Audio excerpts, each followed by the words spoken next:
Hi everyone, Assalamu alaikum. How are you all? I'm fine by the grace of Almighty Allah and hope you are all fine too. Welcome back to my another new video. I'm Hasibul Islam Shanto. I'm trying to learn English by describing things around me.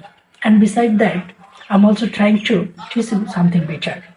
By the way, আজকে আমরা খুব ছোট্ট এবং চমৎকার দুটি শব্দের ব্যবহার শিখব। ওকে, এই কথাটি আমরা প্রায়ই ব্যবহার করে থাকি। আমাদের বাংলাতেও অনেক প্রচলিত রয়েছে।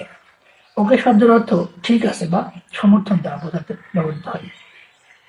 তো ওকে এবং ওকে এই দুইটি শব্দ আমরা কখন কোনটা ব্যবহার করব চলুন একটু জানার চেষ্টা করি। সাধারণত বা সম্মতি দেওয়া এরকম বোঝাতে আমরা ওকে এবং ওকে শব্দটি ব্যবহার করে থাকি।